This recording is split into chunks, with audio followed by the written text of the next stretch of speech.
And I'm Joe Mueller, right outside of the education office for CCSD on Flamingo, where that board meeting is happening tonight. And the reason we are out here, there's a number of important issues being addressed that are on the agenda tonight, including the timeline for the search for a superintendent. The firm helping with that search is requesting that timeline be pushed back, citing instability on the board, and also they are addressing the vacancy on the board. But there's one thing that's not on the agenda tonight that has many scratching their head, including that budget deficit, that shortfall that they have within the budget for the district that's impacting schools across the valley. It's something that parents and even teachers are left wondering how we got to this point. That is something that was addressed at the top of this meeting by one board member and also the president, who talked about this. One board member was requesting that this item, the budget shortfall that many are dealing with now, be put on a future agenda item. This is what happened. I am calling for a motion to accept that and put it on the next available agenda meeting. That is the what I had asked before, to have a certain question that I had asked. And that question was, the item would be for discussion only and would involve how the interim superintendent will resolve identified school budget issues and mitigate school impacts.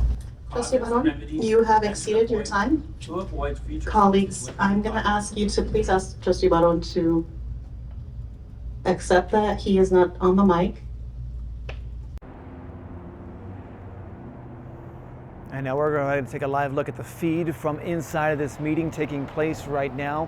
One of the topics just addressed was that firm, how it's helping with the search for the next superintendent. Again, requesting for a delay in the timeline of finding the next superintendent, as some issues with the board are dealt with, including that vacancy that's on the board. So those two items being talked about here. Many people during the public comment also talking about that as well. Earlier, I did speak with one woman who was, she's a teacher. She's also on one of the groups that addresses the budget at these schools. She came here tonight to see what that firm talks about. Now back out here live, again, the budget shortfall is impacting schools, a lot of elementary schools across the valley.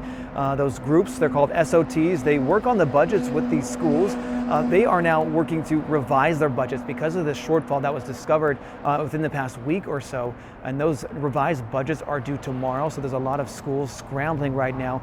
Many had to make decisions this week, including laying off some employees, cutting some staff, or changing how they're spending their money when it comes to supplies such as paper or ink. So these are things that I think that people, teachers and parents, they were hoping was addressed tonight. One parent I talked to was hoping that this would have been an emergency item, but that not discussed so far here at this meeting. We do have a crew inside there as well. They'll be covering this for our later editions of this, but also another topic on this whole budget shortfall. Many wondering if the state is going to be stepping in. We did put the request into the governor's office. Haven't heard back from them on this.